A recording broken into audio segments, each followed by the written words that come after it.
We start now, lesson number 13, the Devic kingdom. You may be asking what the word Devic means. It comes from Deva, Sanskrit, to indicate a being that shines. That's what angels are called in the Oriental tradition, in Brahmanic tradition and so on. Devas. Now, is it reasonable to assume that they exist? We, in Christianity, but also have been brought up in the Christian world, the Occidental world essentially, have been told all the time about these winged creatures, which look very beautiful, very androgynous. We never know whether they're men or women because the face is very undefined in that sense.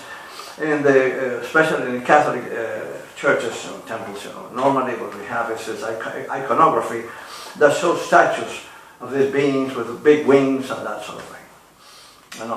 And we are always told about angels and so on. We're told about the guardian angel and a number of entities, archangels and so on.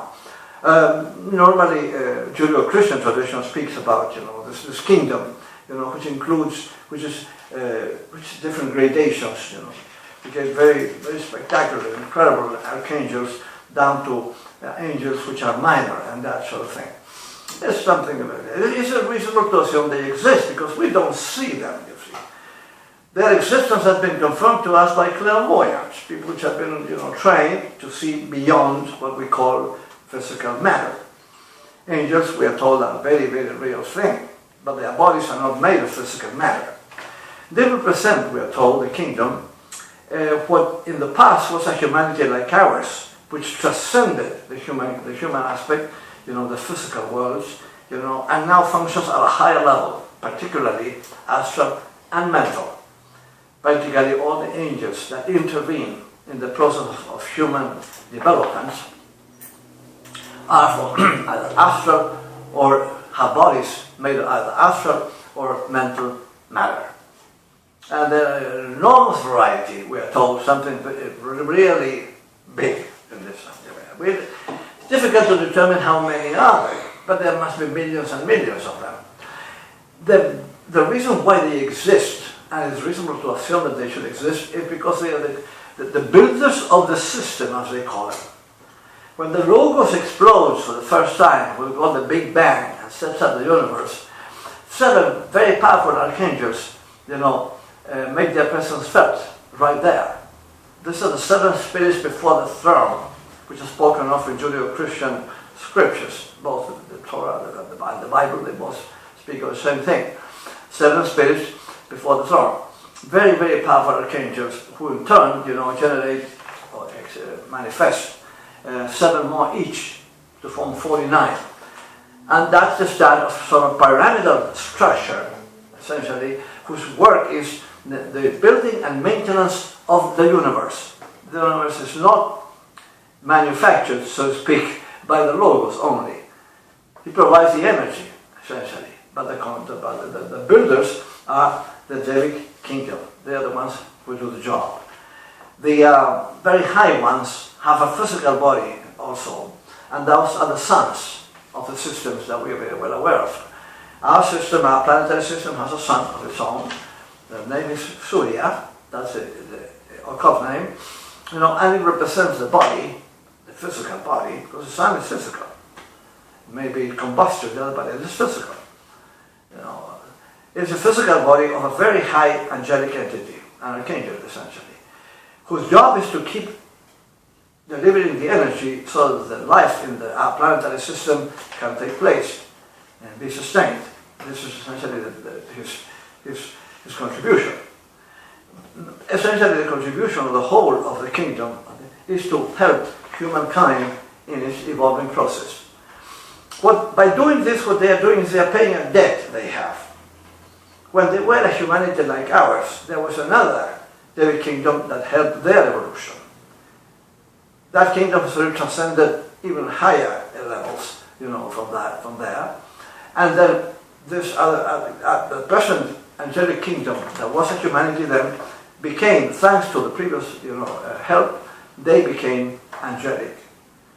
And now their job is in order to pay for their debt, which is enormous really, if you come to think of it, What they do is try to help those who are evolving behind them. That is, the humanity that is right behind them, which is us, ourselves, our humanity. Without their help, we couldn't get nowhere. They are the ones that built everything for us. The builders of the system, they call them. It's very important.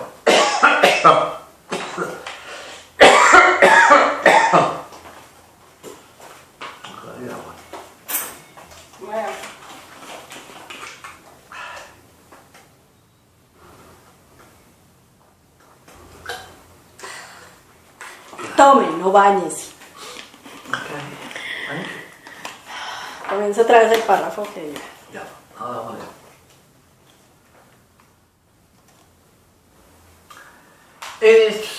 In her Magnus Opus, The Secret Doctrine, Madame Blavatsky describes the Devic kingdom as follows. She says, the whole cosmos is guided, controlled, and animated by an almost endless series of hierarchies of sentient beings, each having a mission to perform, and whether we give them one name or another, whether we call them Dirashahans or angels, are messengers in the sense only that they are the agents of karmic and cosmic laws. They vary infinitely in their respective degree of consciousness and intelligence, and to call them all pure spirits without any of the earthly alloy which time is wont to prey upon is only to indulge in poetical fancy. For each of these beings either was or prepares to become a man, if not in the present, then in a past or a coming cycle. This view was modified later on by Charles Leadbeater, a noted theosophist as well, who stated that the Devic kingdom, is a parallel evolution to that of humanity, and that those incipient divas, of which Madame Blavatsky speaks, are in fact, will never become men, some of them. It depends on another line.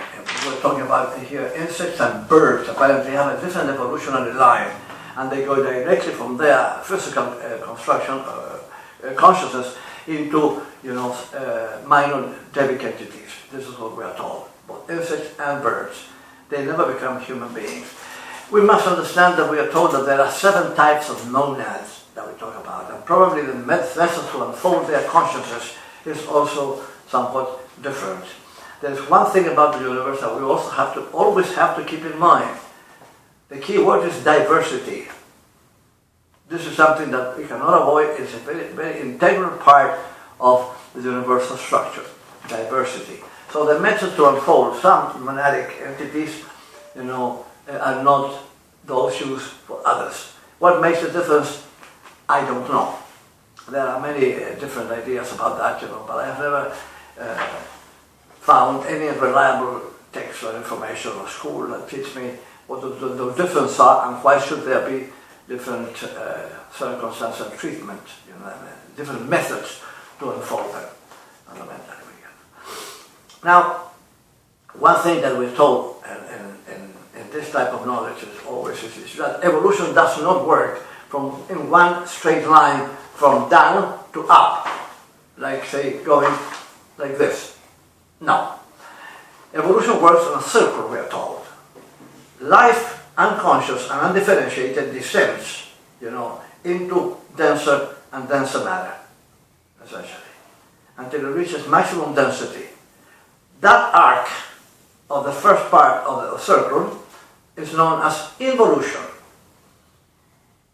That which is only spiritual but unconscious descends into the densest and densest types of matter, the 7 types of matter that exist in the universe, until it reaches physical matter, which is the grossest, the densest one.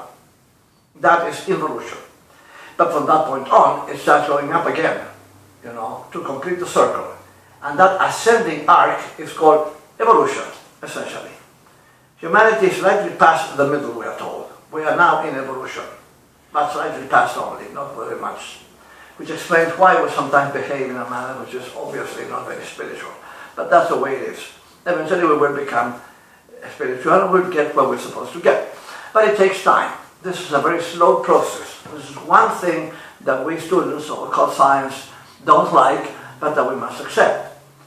That when something truly magnificent is unfolding, it will take time to eventually reach the point that it is supposed to reach in terms of splendor, beauty, and wisdom. We're all moving into that direction, but it's going to take time, and we need to be patient, and we need to cooperate with this as much as we can. The form of cooperation is through action. Action is not possible without bodies. So we need to have bodies, to express, ourselves at mental, emotional, vital and physical level. Personality, in other words. That's what we require. But in order for this to happen, we need those who will construct such bodies. They will be built. Nothing comes out of nothing in nature. Things come out of beings or entities that construct them, including the human fetus is constructed. It doesn't happen by itself in the womb of a mother, of a pregnant woman. It doesn't. It's constructed. This is what we're always told. It's important to remember that. Now, in the process of evolvement in the evolutionary arc, we find something called the spirits of nature.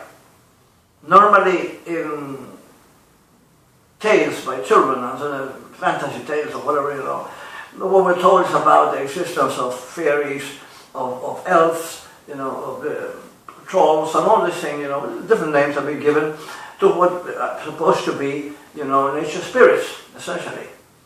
Sometimes in the countryside, some people who have a tendency to clairvoyance, natural in them, spontaneous, they're not tainted by urban life, they're in the mountains and so on, they're very healthy people.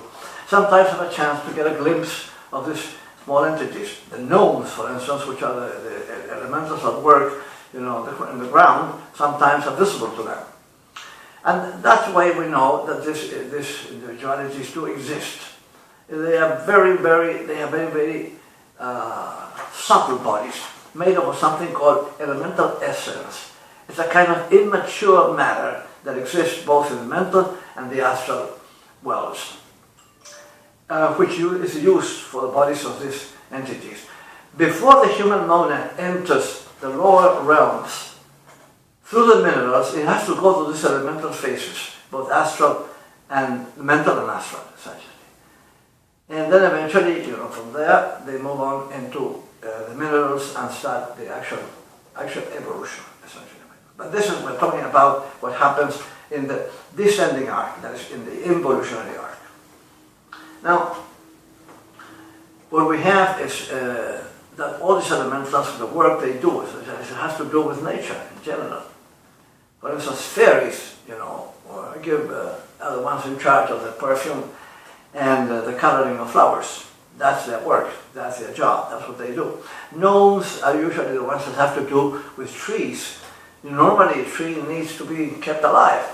There's always a small, Devic entity which takes care of the tree, fundamentally.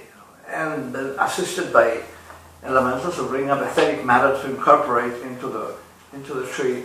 They help, in other words, solar energy to be brought into, the trees or plants and so on, so that they can prosper and grow, and that sort of thing. So they do a very nice job in that sense. Now, when it comes to elementaries, studies have been done clairvoyantly by one of the most noted theosophists that we can think of, which is Mr. Charles Letters. He is a controversial personality. Some people have different opinions about Mr. Letters, but the fact is that, according to his contribution, even one of the masters say that he was a light in the society. So, it's not for us to pass judgment on whatever people would like to say about him. He says in one of his books, which is it's called the Hidden Side of Things. He says, in the study of nature spirits, we find a kingdom radically different to the human kingdom, without sex, free from fear, ignorant of what is meant by the struggle for existence, yet the eventual result of its unfoldment is in every respect equal to that attained by following our own line.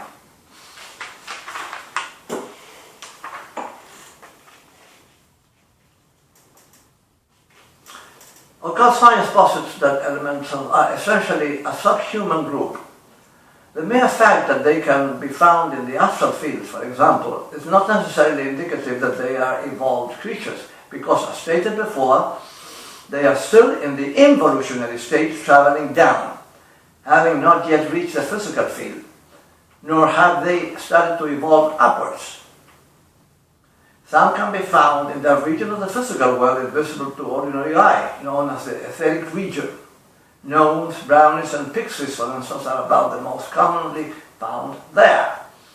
In general, elementals can be divided roughly into four main groups as follows.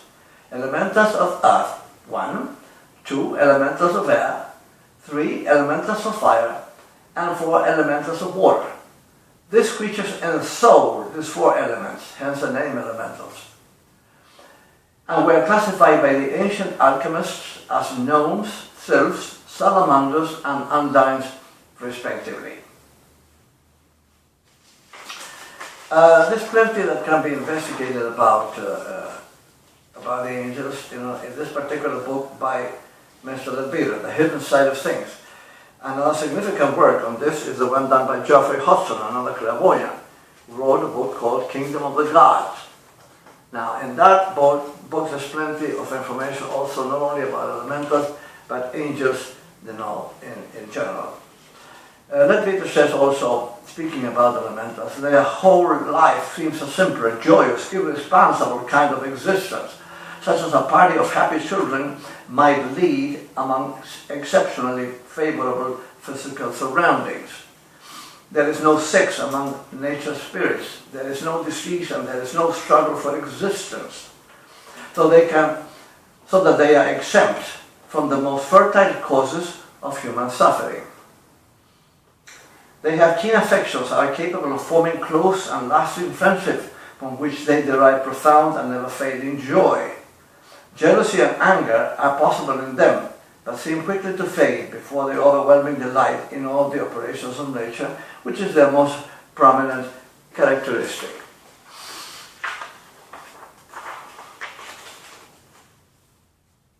Now, when he speaks to the question of elementals' relationship with human beings, Devic is pretty drastic in his opinion. He says, most nature spirits dislike and avoid mankind, and we cannot wonder at it. To them, man appears as a ravaging demon, destroying and spoiling wherever he goes. He wantonly kills, often with awful tortures, all of the beautiful creatures they love to watch. He cuts down the trees, tramples the grass, he plucks the flowers and casts them carelessly aside to die. He replaces all the lovely wildlife of nature with his hideous brick and mortar, and the fragrance of the flowers with the mephitic vapors of his chemicals and all the polluting smoke of his factories. Can we think it strange that the fairies should regard us with horror and shrink away from us as we shrink away from a poisonous reptile? Not only do we thus bring devastation to all that they hold most dear, but most of our habits and emanations are distasteful to them. We poison the sweet air for them, some of us, with loathsome fumes of alcohol and tobacco. Our restlessness, ill-regulated desires and passions set up a constant rush of astral currents which annoy and disturb them and give them the same feeling of disgust we should have if a bucket of filthy water were emptied on us. These are pretty harsh words that Mr. Devic has, but they are not removed from reason, because the manner in which we behave towards the environment as a result of our incredible ignorance, gives grounds for statements like this. He adds, in another of his world, the astral plane, on the other hand, instances are not wanting in which nature spirits have, as it were, made friends with human beings and offered them such assistance as they lays in their power. So there's a positive also side aspect to be considered there. Now we're talking about elementals. Remember, beings which are luminaries, which are in the descending arc, involution. Now coming to angels proper, of course, there are an enormous variety of them. Some of them are pretty high, pretty powerful, enormous archangels, so to speak. As I said before, some of them have a physical body, which is a sun. As you know, there are thousands of millions of suns. There's a couple of thousand million in only our galaxy.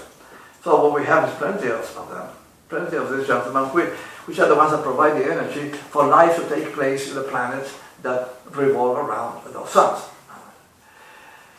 They are, of course, androgynous.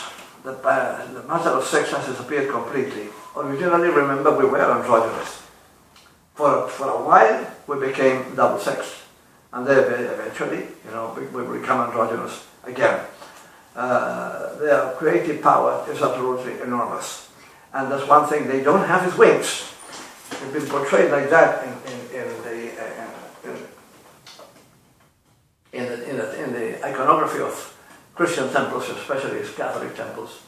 Protestant temples, most of them have no iconography, but in Catholic temples, they're prolific. When you have many of these statues and paintings of angels, which are depicted with wings. But you must understand that a body that has no heaviness, that doesn't require wings. These are astral mental bodies. They can defy gravity with no problems. The question of wings doesn't arise. What happens apparently is that during the Middle Ages, when some painters were given the commission of building statues of angels or painting, they didn't know what angels looked like. So they went to clairvoyants. And clairvoyants told them that what they saw was light coming from the back of the angels. And apparently that's what they took by wings. So they painted with wings since then. But the idea of a spiritual individual with a body that's not physical, needing wings, is absurd. It doesn't make any sense. So that needs to be, taken out of our minds. It doesn't make any sense. Now, there are certain devas that need to be mentioned. Among them we find the so-called lipikas. In Sanskrit, that means scribes. They are four very powerful angels, archangels, who take care of the law of karma and its regulation. They have at their disposal legions of angels, lower in grade, which help them carry out the regulation of the law of karma. Because in some cases the karma will operate in accordance with the principle of cause and effect, and in some cases the individual has made a mistake without knowing any better because he was ignorant and so on, and the karmic effect then has to be diminished because he didn't know any better. The same action, wrong action, done by someone who knows better, of course will have a different karmic effect. So that adjustment must be made on human beings in terms of the manner in which they work, and they create karma for themselves. In some cases it's very much, in some cases it's not so much, in some cases it's minimal, depending on the situation, circumstances, and the knowledge the individual had when the action was perpetrated. So this is an important thing to have in the video. Most of them, some of them have incredibly creative power. Most of our musical geniuses, or literary geniuses, or whatever, they usually are inspired by devas. Most of the people who have had something important to contribute to mankind, especially in the musical field, when they were asked how did they manage to compose this wonderful symphony or whatever it was that they had composed, invariably the answer was, I have no idea, it just came to me. The implication there is that it didn't come from him, but through him, through the musician. That is true. All these artistic expressions come from devas who work on the fourth ray, as it is known, which is the stream of life that has to do with things concerning art. There are 7 rays of which this course is not a study of those 7 rays, but we're talking about rays here, we're talking about streams of energy on which the manifestation takes place. And one of them has to do with art, the 4th one. So there are devas specialized in this particular thing, we work in there, and which are the ones who inspire our artists to produce artwork. But those artwork do not come from individuals, our individuals, but through them. Essentially, this is what the story is all about. This is what we're told. the angels in charge of especially the musical field are known as Gandharvas. Very beautiful. Archangel light, very lovely. A portrait of these angels can be found in my webpage. There we have all the illustrations, which have been painted, by artists under the direction of clairvoyants, such as Mr. Peter and Mr. Geoffrey Hudson, who did ample research on the Devic kingdom, using to that effect, their clairvoyant abilities. So it's an interesting thing. Some of them are really beautiful. So if you want to see those paintings, they have been photographed, and you will find them in my web page, www.estudiandoteosofia.net. That's the name. It's in Spanish, I'm sorry, but this is the way it is. You will also find, in my channel in YouTube, you will find written, the link to get into my webpage. And then you can see all these illustrations, which are really very, very beautiful. One angel of which we hear continually, especially when we are children, is the guardian angel. And some clarification needs to be done about this. Is it true that there is such a thing as a guardian angel that we have? Yes, we're told that yes, it is true. And there's a reason for it, because nothing happens in nature without a reason. Unfortunately, when something needs to be done, you need the resources and you need someone to do it, fundamentally. Now, there is not only one angel that takes care of us. There's also another one, and this is a very important one. It's known as the solar angel, solar diva, they call it. Apparently, it is an entity, of an angelic entity, is attached to us the moment we make our transition from the animal kingdom into the human kingdom, and we receive for the first time the monastic principle, the mind. The first time we're able to think. At that particular moment, this solar angel, a very high entity, is attached to the spiritual ego of the individual, because the spiritual ego is born practically. It comes about, is manifested, when the monad makes its transition from the animal kingdom into the human kingdom. It is represented essentially and fundamentally by the rational mind. And the one that does the operation, the one that supports that aspect, is essentially the solar diva. That solar diva will remain with us in all of our incarnations. It will always be the same one. When we disincarnate, he moves out, then he's back again with us when we incarnate again. And it's very, very important for a number of reasons. It's long to explain, but it is without its assistance, our evolution will be seriously compromised. This is one of the things we are told. It's essentially there to assist in our evolutionary process. Even if we don't even see it, and we don't even feel his presence, he's still there with us all the time. Then what about the guardian angel, which is another story? This one is a diva, which is different on each incarnation that we're given, that is assisting us, from the moment we're born to age 7, at 7 years old. Why? The fundamental reason for it is that the etheric double of the child needs to develop. When we are born, our etheric double is still very, very basic.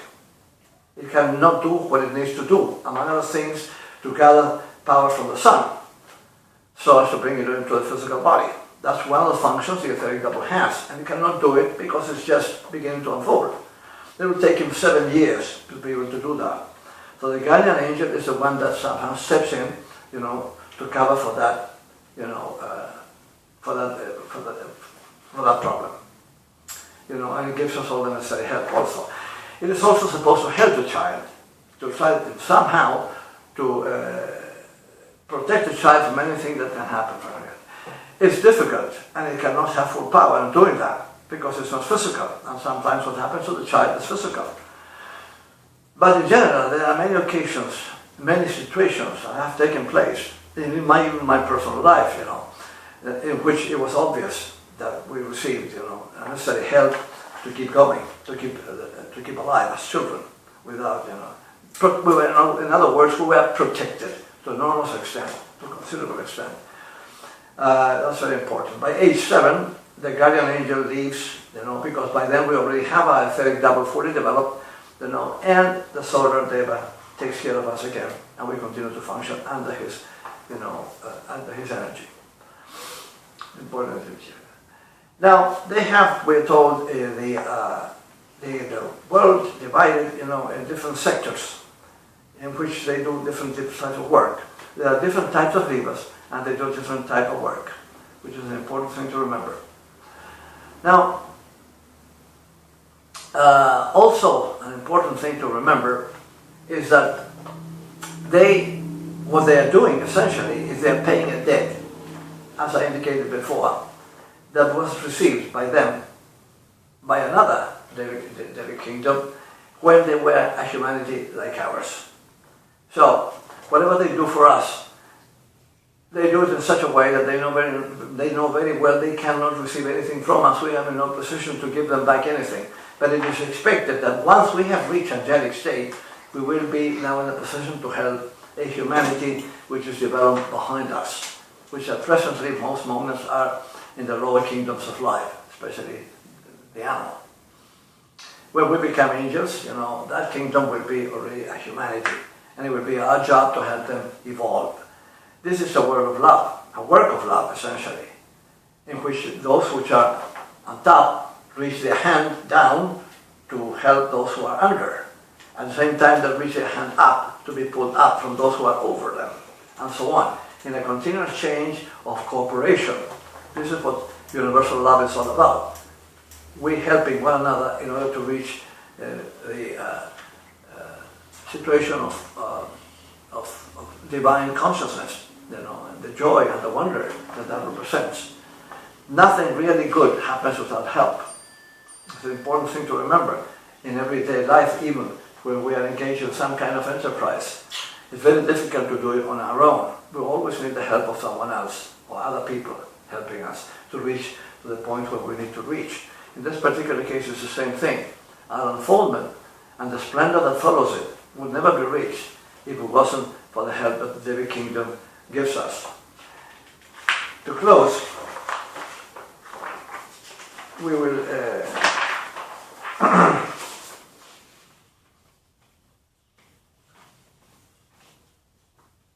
reach the fundamental point made by Mr. Peter in terms of what the angels are all about. There's a great deal of misunderstanding about the holy angels. The idea of them is so beautiful, so poetical, that people often think of it as if it were only poetry. They talk about these great and glorious beings somewhat in the same way as they speak about fairy legends. It is all very beautiful, but not quite real to them. Nothing can be further from the truth than such an idea. The radiant glory of the holy angels is far more real and no less than the things of this physical plane. So the holy angels are in no way less real than you and I. If we were to institute comparison between mere vehicles, theirs is much more real and more lasting than ours. For these nobler creatures are far long-lived, far more vivid than the consciousness which we have down here. Now, in terms of what happens with the work they do, it would be exactly useful, to be able to explain it briefly and determine it. So the angelic hierarchy, according to Judeo-Christian teachings, is recognizes orders of angels divided by St. Thomas into three hierarchies. The first one is seraphim, cherubim, and thrones. The second, dominations, virtues, and powers. The third, principalities or princedoms, archangels and angels. And the following are said to be the fields of endeavor. Thrones, they represent the function of rulership, the universal will in evolution, being evidently the supreme group of this order in our solar system. Seraphim, they represent universal love, the cohesive or centripetal force in operation. Cherubim, they represent the functions of analysis and multiplicity, the universal mind in operation. The spirits of nature, along which might be included the angels of Our Lady, whose department, even we may call it that, represent the feminine part of nature, the motherhood of life. Dominations, they are the agents of supply and demand, the economy of nature. Principalities. They are the beings who govern areas, provinces, and nations. In this respect, we are told that the human race is presided by a lofty archangel who works through the so-called national angels, who are in fact mighty archangels and who represent the consciousness of each well-established nation on the planet. These lofty beings guide and help the development of their country, supervising both its karma and its dharma, inspiring its political leaders to reach decisions which will fulfill the country's destiny, speeding up its evolution to the extent permitted by cosmic law. Powers. They deal with the universal law of cause and effect and work to transmute all evil into good. These are the aforementioned lords of karma, the ones who balance good and evil and who ensure that harmony is continually restored in the universe. Virtues. They deal with the more concrete astral and mental substances. Angels, they are often considered to be specifically of astral form and substance. They have functions which control both the vegetable and the human kingdoms. Their main task is helping the evolutionary process of mankind. Archangels, they are the staff officers on the one hand, and have certain functions in controlling the animal kingdom with its many species and subspecies on the other. Such is the ninefold classification of higher devas and posited by occult science. Many of them beings who have charted the human evolutionary path in previous humanities, and in whom the two great aspects of the divinity, Deva and Man, are perfectly blended. In our next class, we will be speaking about something particularly important, the care of the vehicles. The human monad has a number of vehicles to express consciousness, of which it develops. And we're talking about the mental body, the astral body, the etheric double, and the physical body. So far, at present, in contemporary humanity, human being is intensely ignorant on how to deal with these vehicles effectively in order to put them under control, keep them in proper shape, and make them last as much as possible. None of that has been taught to us. That was the job of religions, and they didn't do it. Therefore, in this particular coming lesson, we will explain all that there is concerned to these vehicles, the manner in which we should deal with them, and the way of putting them under control. There are instruments for our advancement. They should be under our control. Until then, thank you very much.